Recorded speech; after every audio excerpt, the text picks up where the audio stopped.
Hello and welcome to another episode of Golden Nuggets with Silvia Eldawi. Today I'm joined by Calum White, Calum with one L, the founder and CEO of the White & Co Group. Hello, Calum. Hi, Silvia. Thank you for having me here at the beautiful One Palm. Can we just take a moment to enjoy this view?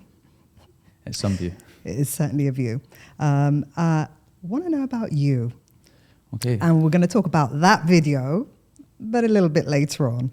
So how did you get into real estate? I suppose looking back at when I moved here, I was 21 years old. I'd been in odd jobs from school. And you know what it's like. I found myself a bit disillusioned with the UK and the job market. I moved into property and I was quite happy. I found my niche when I got into property in the UK. But I found that I was passed over again and again for promotions based on my age. You know, it wasn't about how many properties were sold, and I can promise you that in Edinburgh, properties sell themselves. They don't need someone to do anything. You put them online, they sell. But I used to look after a large portfolio, and every month, top of the board. And I wanted to move further in my career, but you've not got the experience, you've not done it long enough, you're too young. You're a whippersnapper. Exactly. Yeah. It was all about age, it wasn't about performance. And then I thought, you know what, I'm better than this. And I applied for 3 jobs in Dubai, all real estate brokerages. I got 3 offers, which now I understand is the normal. You were probably so excited at the time. Wow. I was like, oh my God, I've got offers from these 3 companies. I must have really made it. But no, now I understand. And then I picked one of those companies and flew out 3 days after my birthday, which was great. And, you know, that's how the journey started. Then I got here. I did get sold the dream a bit, as some companies used to. I think it's definitely changed a lot now, but you know, I was running around in the UK telling people I had a driver and a company car, and and then I got here and I was like, "Where's my driver?" They were like, "No, we've got a company driver." I was like, "Where's my car?" "No, we've got a number we can give you to get a car." Okay. And we'll help you download the Uber yeah, app. exactly. This is the sort of stuff that was going on. But then once you've moved over, you know, I moved over here with £2,000. I was going to ask actually, how much did you? Because typically we say you should come out here with about 3 to 6 months worth. Of 2,000. How far did that get you? Yeah, exactly. So right now we tell brokers, you know, between £6,000 and £10,000 to move over with. And straight away, I knew that if I didn't make money in month 1, that was my money out. Yeah. Which was good, but I like to start with my back against the wall. So I actually stayed. And you can't go back and say you gave up your driver, you failed and you gave up the driver. No one believes it. You know, I hear people, oh no, Dubai just wasn't for me. Sure, yeah. But I actually was in one of those towers in the maid's room with about 9 people in the same apartment. You know, the door coming off its hinges. Health and safety. Yeah, exactly. And that's how I started. And I think a lot of people started their Dubai journey in the same sort of way. But the big thing for me was I loved the aspect of the board being what matters. It doesn't matter what age you are, doesn't matter what color you are, doesn't matter, no one cares. It's just that board. And I became a bit obsessed with it. A bit competitive. Yeah. You need that though, don't you? In the beginning, your competition should be yourself. But once you've done a few deals and you know how to structure them all and so on, you then start looking at people on the board and going, I want to beat them. I want to do this. I want to do that. You know, it's very exciting. And everybody loves a good rags to riches story. You've definitely made it, I'd say. Thanks. I mean, you're doing quite well for yourself. What inspired you at the beginning? Like how rough did you have it in Edinburgh? In Edinburgh, how rough did I have it? No, I come from, anyone who's watching this who knows Scotland or knows Edinburgh, I come from a place called The Inch, okay? Sounds shady. It was shady. Yeah, no, it definitely was. And, you know, it's just that standard background of, and I'm sure a lot of people who move here maybe come from the same background, you know, you're hanging about outside chip shops with your friends, doing just stupid things. I don't even want to get into the silly things that you used to do. But I look back now and I just think, like, I'm so glad I'm here because I watched the upbringing that kids have now over here, and it's just a completely different world. But yeah, no, it wasn't great. But there's no victim mentality. You know, there's people that had it 10 times worse than me, and they managed to thrive. So you know, you don't need to be shaped by your environment. You can still decide to do whatever you want to do. You don't need to blame everything on that. And yeah, I mean, things are going much better now. And there's a lot of people at home that aren't that ambitious. I mean, I've got a lot of friends that, you know, and I'm sure you do, who they've kind of been in the same position that they've always been, and they're happy with the simple life. What kind of gave you that fire to go out, do better, make more money? It was, again, the upbringing. I didn't have a lot when I was young. And I saw my family around me at that time didn't really equate to much, and it's a hard thing saying, but I knew that I never wanted to worry about money. I knew that I never wanted, if I ever had friends or family, that I wanted to be able to be generous. I wanted to be able to look after them. I wanted to know that I didn't have to check the bank account every time I paid for a meal, and so on. And, it's just an interesting change now. But yeah, that was definitely it. It was definitely, I looked at what my life was like and just said, I don't want that in the future. So you're one of the few that have experienced real estate in being a real estate agent in the UK and being in Dubai. What were the stark differences that you immediately noticed? In the UK, you just answer phones and book in viewings, and it's a very corporate structure. Valuer goes out and values the property. They then pass it on to the marketing team. They then pass it on to the negotiator, and then the negotiator has a viewing agent that does the viewings, and then after a deal is struck, it then goes to a solicitor or conveyancer. So it's not really a 360 role. It's maybe more of a 40 role. You don't do much. But a big difference in Dubai is we do the full job. Everything from prospecting to listing to receiving leads and qualifying through to doing the viewings and then eventually the negotiation. Only when it comes down to conveyancing and sales progression do agents step back. Support, And you don't actually even need to step back. Some companies, agents do their own conveyancing and sales progression, but to me, it doesn't make sense, but I'm just saying that we could do every part of the job, which is a fantastic thing about over here. And you know that you have earned that fee that you've worked so hard to get, whereas it's not just getting passed around all different departments. So the biggest difference would definitely be the scope of work. The scope of work, yeah. And would you say it's kind of like move over the American dream? It's now about the Emirates dream. Oh, 100%. I mean, look at the UK, look at America, look at all the places in the world, like all these, it's going to shit. Yeah, exactly. Like I avoid going home at all costs. I just asked you actually, did you go home for Christmas? You were like, hell no. No, I've moved all my friends here. They are all now part of White & Co Group. Everyone that I know back home, they're either a broker or doing something else within the group, not just because they're my friends. I want to see them successful. And that's a really cool trait, because actually a lot of people, when they become successful, you need people around you to be poor and struggling just to remind yourself that you're successful. Do you know what I mean? Like they don't want to bring everyone else up with them. And you get even top agents in companies that are like that, where how do they know they're great if everybody else is great too? Yeah, exactly. No, that's a very good point. But yeah, I mean, I wanted them all here because once you get to a certain point in life, your life should be about elevating others.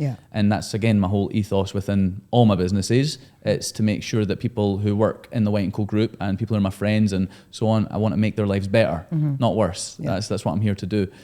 So yeah, as we said, the UK, I mean, you go home, transport, roads, homeless problems, everything, tax, you name it. Security. I look at the tax that people pay and I go, for what? There's nothing getting better. And I'm sure a lot of countries are the same, but I can only talk about the UK. But yeah, it's not for me, and I try to avoid going there at all costs. And do you think it's going to be Dubai forever? Yeah, Dubai forever. 100% Dubai forever. We haven't even scratched the surface on how amazing Dubai is, and it's only getting better every single year. And there's so much more land to be built on. For real estate agents, I mean, it's pretty good. But yeah, this is home. This is home. Okay.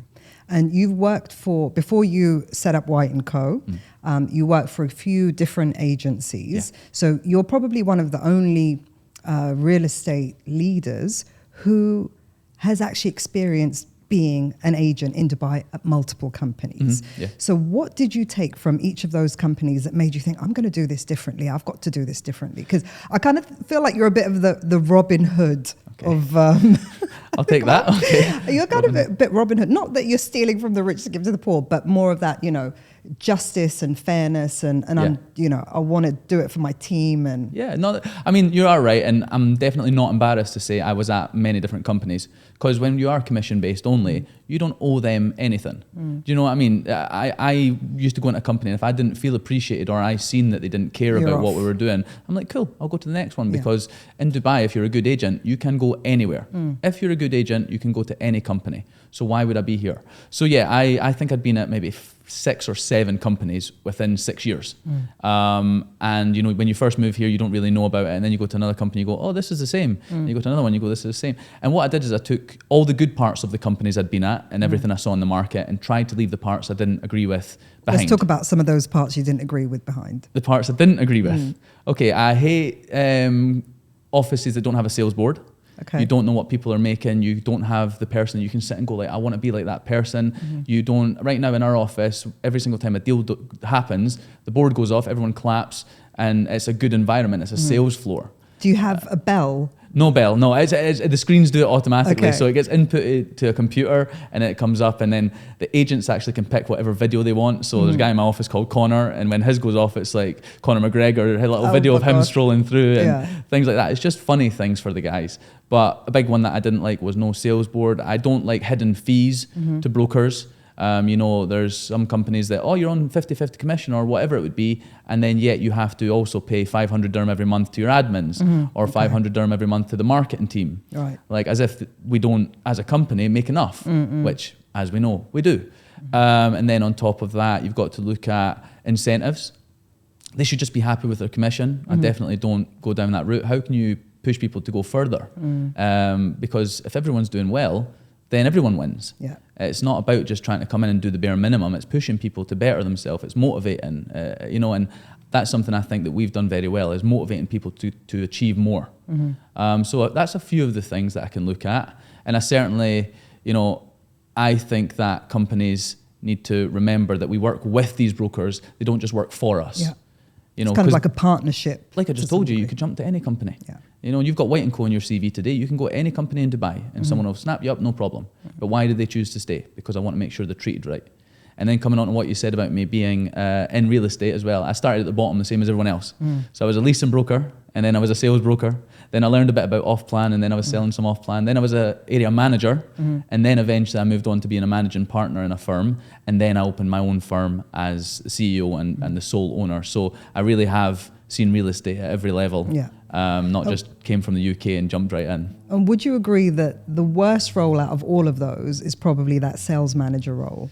As in the sales manager of the team, or yeah, that one is, at that time, the market wasn't as booming as it is now. Okay. So I had more time to focus on the team and try and do deals. Right now, I think it's very tough for anyone with the team to also do their own deals. And that's something that I'm noticing across the market. They're seeing these brokers and their teams making a hell of a lot of money. So why would they? And then they go, why would I want that 1, 2, 3, 4% override of the team when I could earn an extra 1 or 2 million dirham on the board? With no hassle, no headache of managing teams. So then that's where the company needs to turn around and look and go, have we got enough sales managers who are not player managers just to manage the teams? And that is one of the stark differences I've noticed between Dubai and the UK, is that there you've got various levels of progression, and income goes up at each point. But here it's completely on its head. Like sometimes you've got agents that earn more money than the CEOs. Yeah, definitely. It's true. Definitely is true. But this is the thing, is at least they have that salary, which is guaranteed. True. And that's where I always think, if you want to be an agent, be an agent. No problem. You can't complain about it being this sales manager or the CEO or the MD or whoever it is. You've got the choice to be an agent. If you're a CEO of a company right now, you ask to be an agent at any company, they're going to say yes. The only reason you don't do it is because you want the comfortability of the salary. Maybe you're at that position in life now where you're having kids and you want to spend more time with your family. True. And there's nothing wrong with that. It's just if you're wanting to make that money that we're talking about, you have to, real estate, there's nothing more important. That has to be your bread and butter every single day. And did you always know as an agent that one day I'm going to open up my own? As soon as I moved here. Okay. As soon as I moved here, I went, I'm going to have a real estate company. And I just didn't know how long it would take. And how long did it take? And what needed to happen for you to feel like I'm ready to do it? Okay, so first of all, it took 6 years. And what had happened is when I was the managing partner at the last firm, I had 2 business partners. And when I joined the company, there was about 10 staff. When I left the company, there was 80. And I went, okay, this is all going great. We need to keep reinvesting money. We need to keep doing what we're doing. But unfortunately, my business partners weren't as generous as me. Okay. And because the company had never been successful before, now that it was making money, every time money came in, it went, yeah, let's take it out. Right. No, guys, let's reinvest it and let's grow. No, let's reinvest it. No, let's take it out. Let's take it out. And I just understood that, and it's not their fault, that's their business. They can choose to do what they want. And their risk appetite as well. Exactly. And I knew what I wanted to achieve, and it just wasn't going to happen with us together. And we shook hands. I went on to do what I want to do. They done what they want to do, and it's all good. But that is what made me go on Open White & Co. I said, I can't do this with business partners. I need to be able to do it myself the way I want to do it. And was that scary for you? Well, I took a 16,000 square foot office with 8 people in the middle of COVID. And it was scary for the first few months. It was a lot of lost sleep, and, you know, a lot of fun as well. I tried to put on a brave face, and I've said this in other videos before, but we didn't have doors on the office. So the way that Control Tower's structured is you come right up the elevators, and then both sides were just open, and you could walk right in our sales floor. And I owed money to labourers for coming in and doing the floor, which was like epoxy resin, and they just walk right into the floor, and I'd come running over like, hey guys, let me talk to you in the lobby. And then eventually, deals started pouring in. I had some unbelievable people who believed in the company and my vision right at the start, and they're still with us now, which is amazing. But yeah, the beginning was terrifying. And then around about 3 months in, we were just smashing it, making good money with like 8 to 10 people. And I was like, wow, this is going to work. I can breathe. I always knew it was going to happen. Otherwise I wouldn't have taken a 16,000 square foot office, but there was moments of, is this going to be okay? But the entire team and my managing director now, Neil, who was with me, never wavered. They just cracked on, even when there was no aircon and we had a speaker in the middle of the floor. And it just, I look at it now, the difference, but they wouldn't have been part of the journey if they weren't, if they didn't come over and believe in what we were doing. So what was first of all, how much money do you really need to start with in order to set up a company? I know you love transparency. You're all about transparency and everything. So just to give the listeners an idea of what is involved in setting up solely owned brokerage, can you talk to us about some of the numbers? Yeah, of course. involved? So now our trade license is much more expensive because we've got so many people. But back then, I believe total trade license cost was around about 100,000 dirham. So that's about £20,000. Then you've got to have an office. Now, this is the tough bit, and this is where I knew why I took one so big, because you go and take a small office, soon you've got 40 people, then you need to find another office. So you took the small office, you renovated that, now you need to go take another one, then you renovate that. Then I just said, I'm going to take the big office, and that's how we're going to start. But and you must be like... Yeah, exactly. But that office cost, and then you've got, are you going to renovate it or not? And to what standard are you going to do it? So let's just say you take an office for, let's just say 120k, and then you go and renovate it, throw maybe 200,000-300,000 dirham at just renovating that office. And then on top of that, let's say you bring in 10 brokers.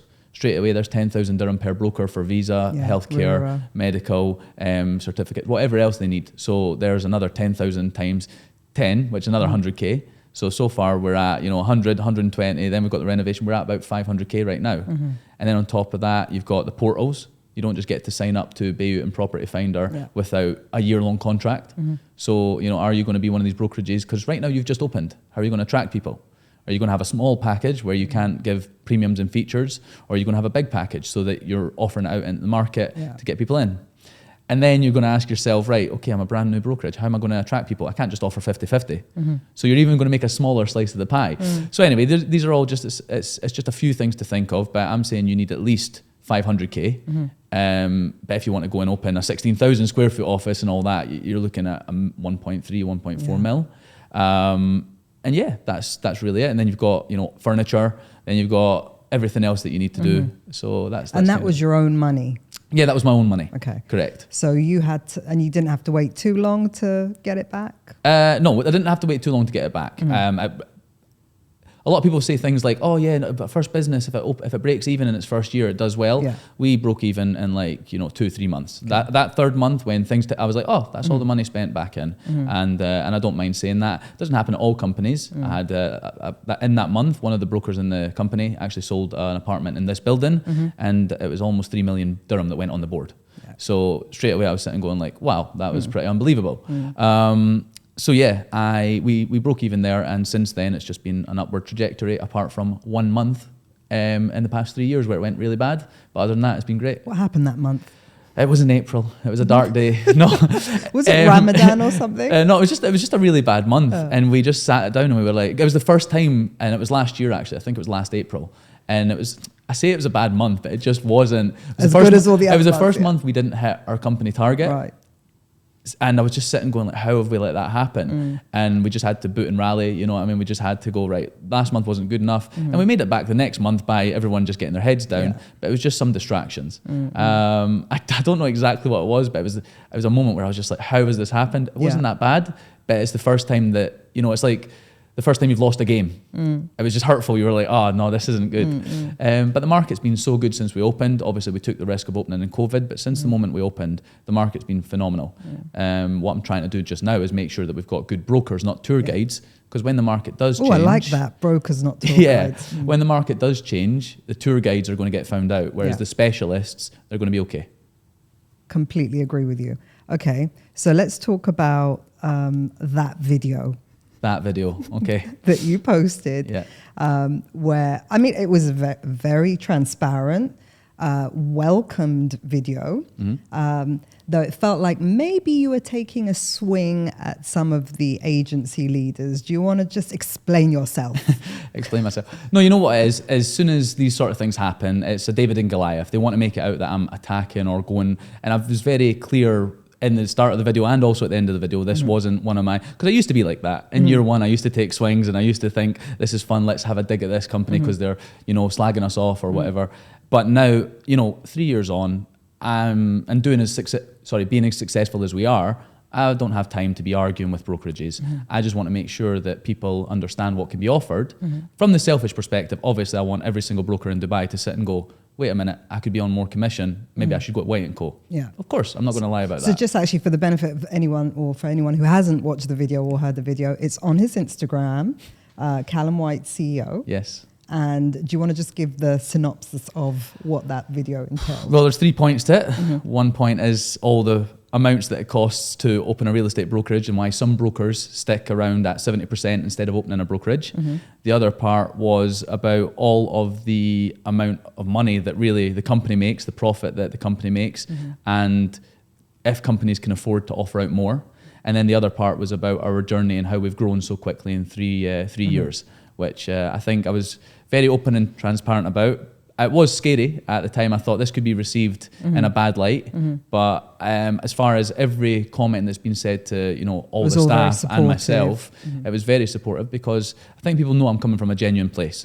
Since the moment I opened the company, I've always been genuine. So it wasn't just a video that today I just decided to do and everyone's like, what's going on here? They were like, oh, Calum's done this video. It's going to be his usual, if you will. And what do you call it? It was the most important, boring video of the year. It was boring. It was just me sitting talking. But according to the views and shares, it wasn't that boring to brokers in the market. And that's who it matters for. I mean, we wouldn't have all the companies and all the money that gets made and all this amazing stuff that happens in Dubai real estate without the brokers.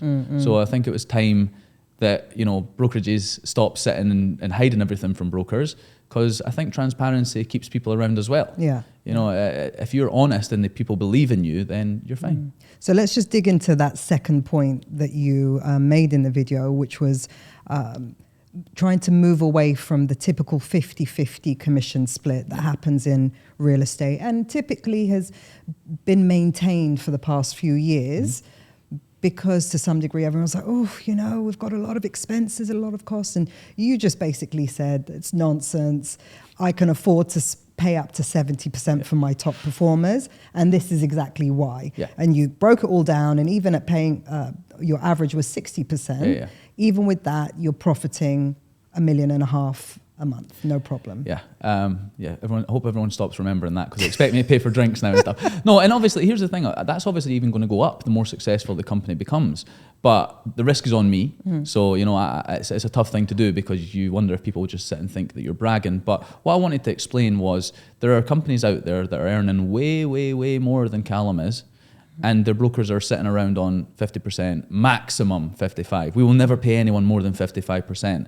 And at the end of the day, if someone's sitting there at this company, do they want to come to a company that does pay more? we now have almost an identical structure to these companies. We're not reinventing the wheel. Yeah. I've seen all the good things that happen in all these companies, and I've went, oh, that works, let's do this, let's do that. It's not that you come over and suddenly we're doing everything crazily. We've got the same CRM systems, we've got a good environment, we've got good people. Yeah. And that's all you need really in this job. We get the second most leads in Dubai, and that's from the portals. So, it's not just a fact that I've made up. And then, So you're not scrimping on the portals. All the evidence suggests be somewhere where you're respected and appreciated. I'm not saying it has to be White & Co. I'm saying go wherever you think's right for you. All I was trying to put out there was that there's more that can be offered than what you're being told. That's it. And do you think, I know you said you haven't had any negative feedback, but is there something in the back of your mind that you're thinking, oh, if I was an agency leader and I saw this, I'd be thinking about X, Y, Z? No, I think they would be sitting going, shut up, Calum. He's done it. Yeah. Nightmare. Because, and it's. I was speaking to someone about this recently. They go, oh, do you think blah blah will be thinking about this? And I just said it's just a shame that we're growing so quickly that you're in competition with us. Because I'm not in competition with small businesses or boutiques or even medium enterprises. I'm in competition with the big boys. Yeah. I shouldn't be after only being open for 3 years. But those are the competition. I don't mean like we're head-to-head competition. I'm just saying like if you look across the market, our competitors would be those people. And their margins are set. They can't change. They can't be malleable. Those margins have been built over the past 10 years. So for them to change commission structures, for them to offer more commission, more incentives and so on, it's kind of like a double-edged sword. If they do start offering it, it's going to eat big time into the margin. Yeah. If they start offering it, it's also going to look at like they're doing it because I've made that video. Yeah. And then if they don't do it, then agents are going to come to White & Co. or other property companies that are similar. Paying a similar commission split. And you also mentioned that new style of brokerage model where you can earn 80, 90, even 100% commission. Yeah. But you have to pay a desk fee and all of that. Can you just tell us a bit more about that model? I don't want to. And why you? I don't want to go too. My thoughts on it are: if people are happy, then they're happy. And at the end of the day, some brokers will be absolutely smashing it and making good money there. It's a tough. I don't want to say anything bad about those businesses. Those business owners are doing nothing wrong. They're actually offering out the same amount as me, really. Because if it's 80% and it's a good broker and they pay a little fee, I don't know exactly what they're going to walk away with.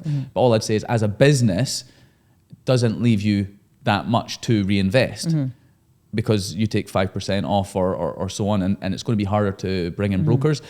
Our model is built around volume and quality, whereas their model, it can't be built around volume because most people don't want to spend money before they've even earned money. Yeah. That's for us to do. That's why I take the risk.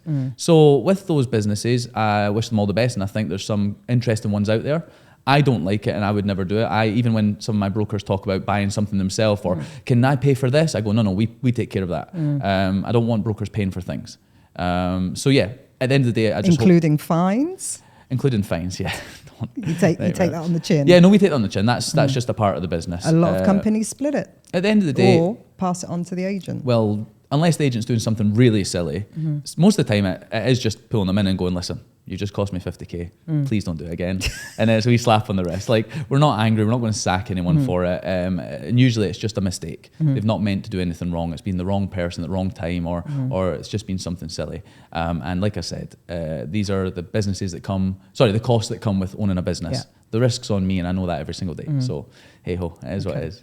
Okay, so I took a look at your Meet the Team section. Okay. And it was like a all-star lineup of some of the best agents in Dubai. You've got your Jordan, you've got Rhiannon, who actually spent a lot of time showing me offices. Amazing. She's one of the top commercial agents. You've got Jason, Yaya, Joe McWilliams. I mean, how do you go about attracting this all-star crew? Well, first of all, I want to say it's great bringing people in, but we don't just take brokers, we make them as well. Oof. So I want to say, like, there's some names that haven't been mentioned just because they haven't bounced around a lot of companies. Rising stars. Yeah, exactly. And those people are also at the company, Jay, David John, Wame, Camilla, a few others that I could mention who've always been with us and perform at the same level as these guys. But for the people who do come and join us, I mean, I've spoke about it enough times. They come over, they've got 70% commission. They've got incentives up to their eyeballs. Something in my company as well, if you're top on the board, you get an extra 10% gross. If you're second on the board, you get an extra 5% gross. So example, Jordan Smith joined us, put 3.2 million on the board, got 70% on that, then an extra 10%, which is an extra 320,000. It's almost a £70,000 bonus in a month. It doesn't make sense not to join. Yeah. So when we are putting this stuff into the market, a lot of people, think, oh, it can't be that, it can't be this. They wouldn't stay around if it wasn't. And then on top of that, the environment that I'm trying to create. One thing you can't throw money at is culture. You can't just throw money at it and go, we're going to create a good culture. And it needs to come from the top. Yeah. And I'm in there every single day with the brokers. You're very hands-on, aren't you? Very hands-on, because I know what it was like having CEOs that just popped in to count the money and leave, or come in to shout at you and then leave. And, I want to be in there every day. I know every single deal that's on play right now. We've got 300 agents in there. I know every single sales deal. I'm not going to lie and pretend I know every leasing deal, but I'm working on it. But I know every single sales deal that's in play. And after I finish here and I go back to the office, I'm going to be catching up my directors. What's going on with this? What's going on with that? Because I love it. Yeah. And do you think that's sustainable, though, moving forward? What's your target to get to? I've said that once I don't know every person in the company's name, then we're too big. Right. So right now I know every person's name, which is good. I'm working on it. It gets tough every new group that comes in. It takes me about 2 weeks, and I'm like, I know this, I know them all. But I try and learn every person in the company's name, and when I don't have every person's name, I think that's when we'll be too big. Right. And what are you going to do about it then? I don't know. I'm not there yet. Once I start forgetting, I'll start thinking, wow, we're getting too big. But what I would say is I used to have this premise that was like, we're going to have 300 agents and 300 only, and they're all going to be amazing. And unfortunately, that's very idealistic. That's not the way the world works. I need 500 agents to have 300 good ones, and then that 200 will be average to low, and then we're just constantly trying to improve them. And it might sound, again, it's me being transparent. We don't bring them over hoping that they fail, but there's just people here that get distracted. There's people here that are here for the wrong reasons. Yeah. Some people join us and they don't even last a week because they didn't realize they'd have to be on the phone. So at the end of the day, there's going to be around about 200 that we're just constantly trying to move from average to good, and then good to amazing. And people are just constantly going through that cycle. And we're going to talk about what you think takes you from good to amazing. I'm glad to have that conversation with you. But yeah, so the end goal, I think, is around about 500 agents. But I need to make sure the support's there. I need to make sure that we have the right amount of space. I need to make sure that I keep the culture. Because as you get bigger, keeping the same culture gets tougher and tougher every time. And, first year it was easy to keep a culture. Second year, it getting a little harder. Third year, you have to keep your identity. What's that saying? Culture eats something alive. Culture eats strategy alive. Okay, that's it. Yeah. So let's talk about your company culture. What was your vision? How has it happened? Have you managed to instill the culture that you wanted, or was there a few things out of your control? Yeah, so the first thing that's really easy with culture is making sure that you don't have poisonous agents. I've had some fantastic agents who are just a bit poisonous that I've had to say no to. Is that ego, or what makes them poisonous? They're the kind of people that, don't keep their notes up to date on the system, and then someone goes and sells that property, and then they kick off and think because they've earned money that they deserve this and they deserve that. Whereas everyone plays by the same rules.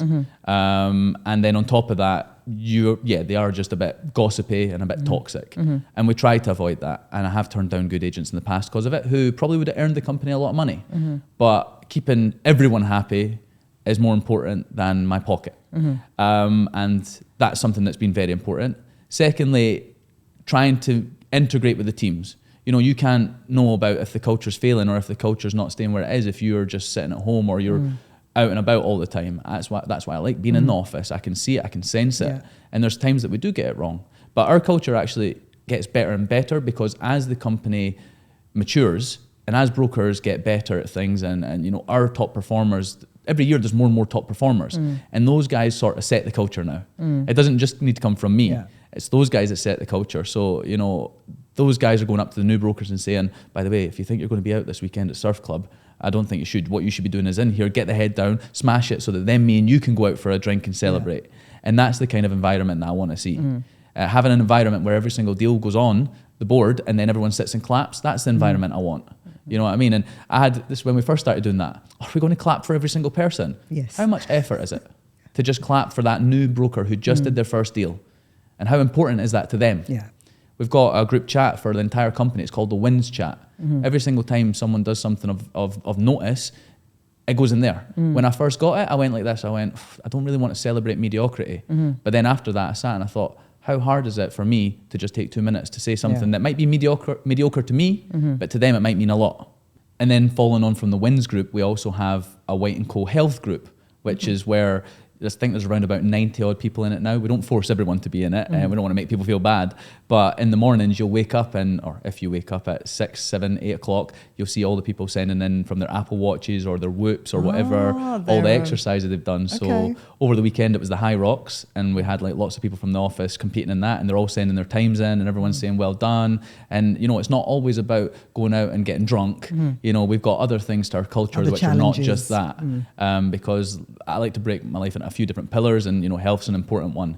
And that was something this year that I wanted to make sure was going to be good. There's actually a prize right now that we've got. It's around about 30,000 dirham for Q1 for whoever gets the most calories burned on their Whoop or their Apple Watch. And it's just these silly things that, you know, keep people having a good time and pushing each other on, which is important. So it definitely seems like there's a culture of accountability. Yeah. That's a big thing. Definitely. So you want to be transparent about the figures. You want to be transparent about what everyone's doing. Yep. You want every agent to be accountable to the rest of the team. And that kind of creates that, I imagine it creates that sort of family effect that every agency is trying to achieve. Well, this whole family, you don't like that word, this whole family thing, like, listen, if you're underperforming, this family is going to say bye. But we do everything we can in our power to make sure that we help until that point. We will usually put in as much effort as we can with someone until they stop putting in effort. That's when it becomes tough. Up until that point, our directors will work as hard as they can to help people do deals and to get off the ground with real estate brokerage. But until that point where they give up, that's when it becomes pretty tough. So the whole family thing. But one thing I'd say is that it's the way that we do one thing is the way we do everything. So we try to find accountability in all different aspects. Because if you're accountable at the gym, you might be accountable for making the calls. Then you're accountable for making sure that your team are smashing it and, you know, pushing each other forward, which again I think is really important. Okay. What is your thought on? Okay, so someone asked me this question the other day about one of my previous guests, and it's like, what do you think about their no splits policy? And I was like, what do you mean no splits policy? And it's like, they don't do splits. And I was like, no, I don't think any agency has a no splits policy. It's purely down to the broker. And then I said, but if I was a broker now, I wouldn't be splitting with just anyone because there's a lot of trust that's required. So I would have my squad of people that I would split with and vice versa. So what's your thoughts on splitting commission? So first of all, every broker should be doing splits in their network, not just at White & Co. They should be going externally, and they should have a little team of people that they know from other areas, other agencies, and they should work with them.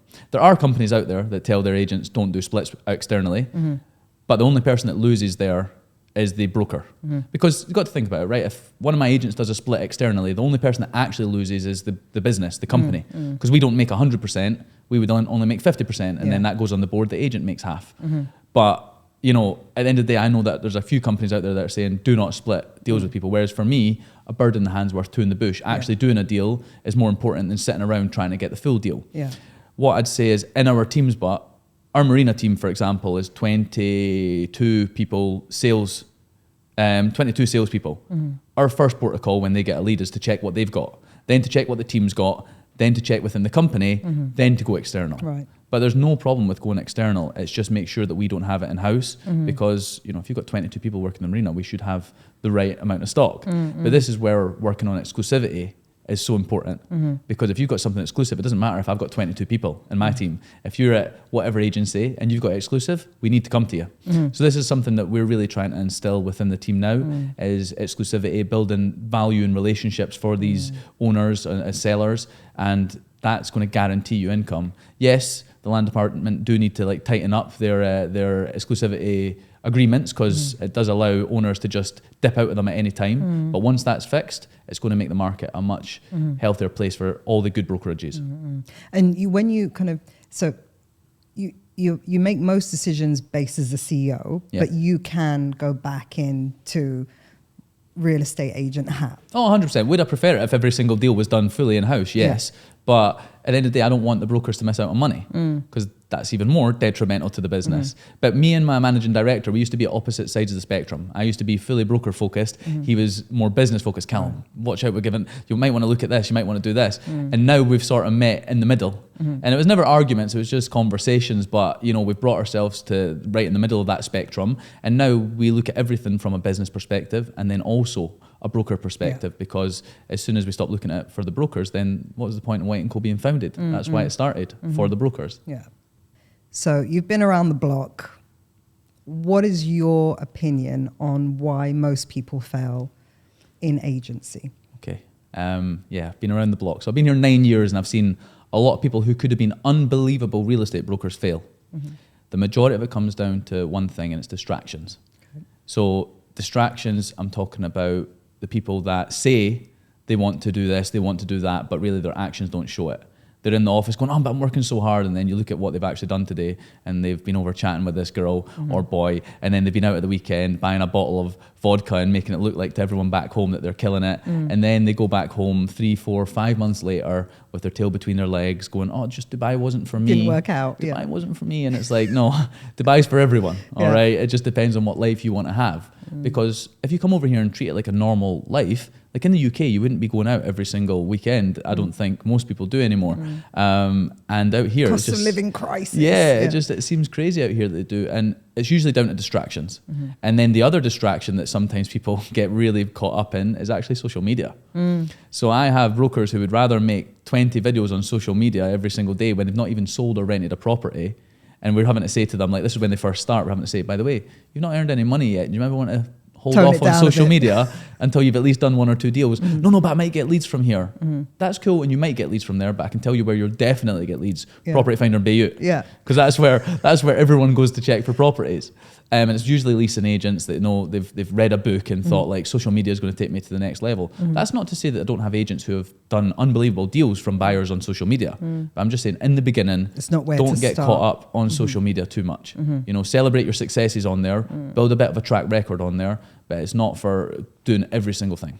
And I think there is that risk of, you know, social media can make you feel a bit shitty when you go through it. Like, look at all these other agents, look at all their listings, look at all these videos they're making. So what would your advice be to that agent that's kind of looking with kind of green eyes at their fellow agents? Not aimed at any agent specifically, I'm just talking in general in the market, because I'm very nosy. I know most things that's going on in most brokerages because I want to know. It's all I care about is real estate. I'm like, this is my life. Some people that you'd see online and you think, wow, they must be absolutely killing it, are sitting there and haven't done a deal in 4 months, 5 months, are struggling, are living on a friend's sofa, or whatever it might be. And obviously I feel bad for that person, but don't judge your life on watching what someone else does on social media. We all know how toxic that can be. There are good brokers, there's bad brokers out here. There's people who haven't made it yet and they're just on their journey. But yeah, it's an interesting one, because a lot of people right now, it's that whole, you know, show every part of the journey. No, don't get distracted. They just show the best parts. Don't get distracted, so don't get too caught up with social media. It's not all it's cracked up to be all the time. Excellent advice. Okay. Now let's get your advice on going from good to great, because I mean, you've got a lot of terrible agents. You've got a lot of average agents. In the market. No, just make sure we add that in. Just to be clear, we're talking in general. Yes. There's only probably a top 10%, top tier agents. What takes you from good to great? What's the difference? I think that you do have outliers who become great very quickly. 1 year, 2 year in the market. But that's talking about very extreme examples. Let's talk about the people that are consistently great over years. The biggest thing that they do is they are consistent, they build relationships, they don't shy away from tough conversations. That's something that I know my best brokers don't shy away when someone's angry or when they're going to get a mouthful off of one of the sellers that's angry with them for this. They pick up the phone and they know what they're talking about. They have confidence, they have knowledge, they've got track record. and they know what they bring to the table as well. So, you know, they eat the frog. There's an old swallow saying, the frog. Swallow Exactly. the frog, That's the book, but and try and swallow the frog before 11 a.m. or something. Get it done as quick as possible. Those things that you hate doing, do them as quickly as possible, and then move on with the rest. But I think that the biggest difference is building relationships. Once they get to that point, they know what they're doing. Like, we've got brokers in the company who are, you know, power of attorney for multi-millionaires based on the advice that they've given to them. And then they're like, you know what, you can look after everything. And that is something that's super important, because then that agent also has control over those properties when it comes down to selling them. And you can be damn sure that when that guy or girl goes to buy, that they're going to be like, I want to buy through you.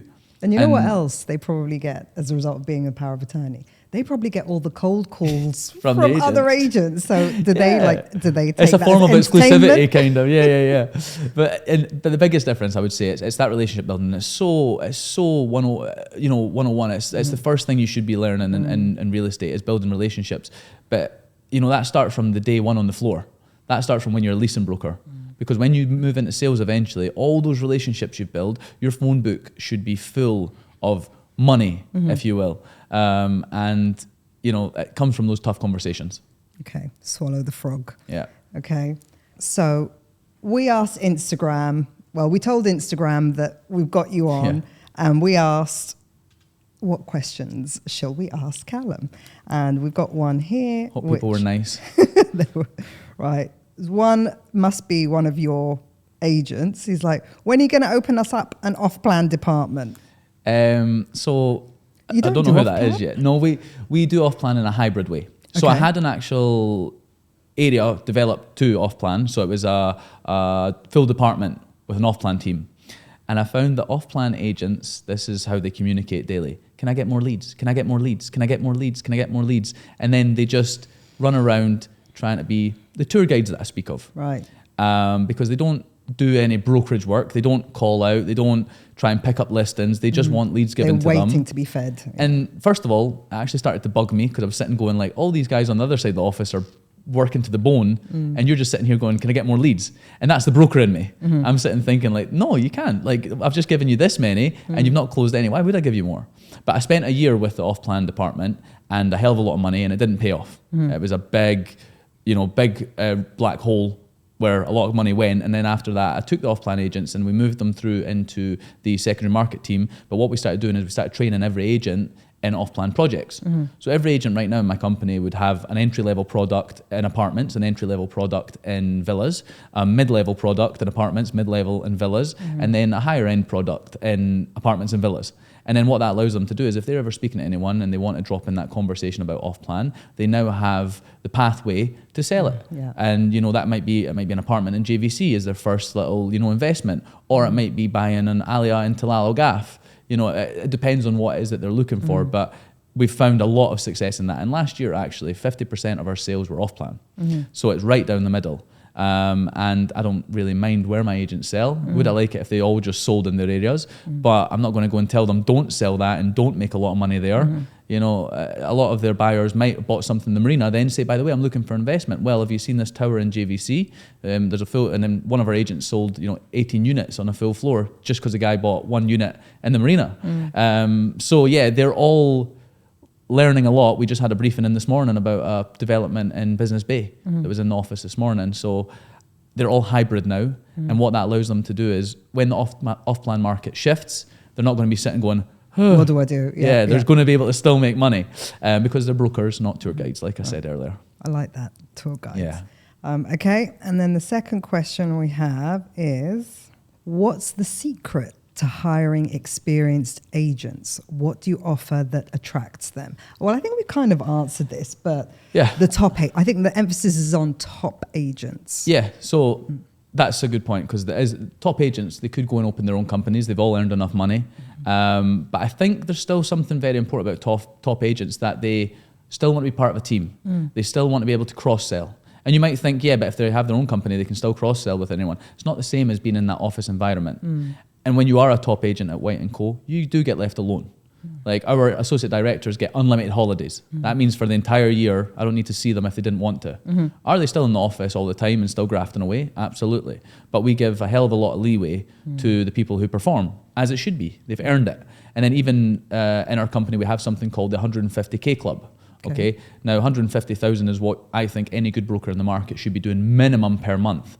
So right now we've got, just this year, we've got 37 people in the 150K Club, which means that in January, 37 people achieved more than that, so their average is 150,000 or above. Now this month, they need to finish on over 300, and then next month, over 450. Yeah. But what that allows those agents to do is they get to wear whatever they want, which I know is silly, but we like to keep everyone nice and smart, but these guys are performing, so therefore I know that what they're wearing doesn't make a difference.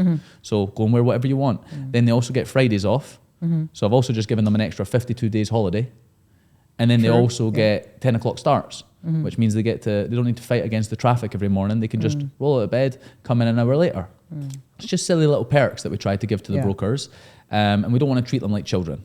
When you first get here, you're going to get a lot of help, a lot of support, and we're going to be checking on you to help you. We're not going to be phoning you and saying, where are you, what are you doing? But the point is, we are going to be asking, what did you get up to yesterday? Did you need any help with this? But for the experienced guys in the company, they get to earn a higher commission. They get to work in an also environment full of top performers. They get to cross-sell between a large team, and they get treated well. To me, it's what more do you want? Yeah. What more could you possibly want? Speechless. Yeah, what more could you want? Okay. Calum, I'd love to know what your predictions are for the future state of brokerage. The state of brokerage. Okay.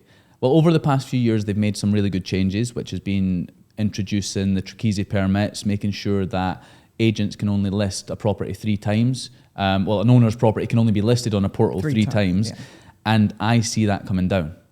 And hopefully the next step is to move it down to 2 and then eventually 1, because there's still not a lot moving to exclusive completely. An exclusive market, you know, like the UK, like America, like Australia, like those mature markets where it seems to work. Like an MLS system. An MLS system. And what's happening right now is so many agents are on these listings that there's no transparency in the market. It's diluting the market. It's making people think that there's more available than there is. It's also a race to drop prices, because one agent sees another agent lists it and then they drop the price, and then the next agent drops the price, and then they're all phoning, and it's very unprofessional as well. You've got this agent working on it, they've done this, and it's just a bit childish. And what's going to happen, I think, over the next few years, it's going to move down to 2, and it's going to eventually move to 1.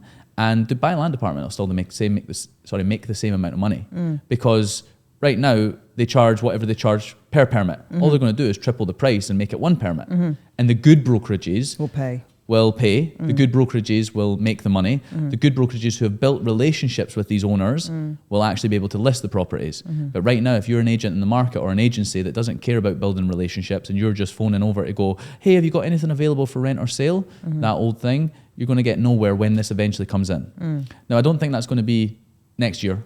I think we've got another 5-6 years of this. But it would only make sense to follow what other major cities have done, because the property markets are very strong. I think that what Dubai has going for it, if they bring that in, that level of maturity into the market, then this place will go to the moon, because it just makes life so much easier for the entire market. Okay, so we might see exclusive only listings around about the same time we see air taxis. Yeah, air taxis. Well, they're running now, are they not? But no, I think we will. Now we're gonna wrap up with.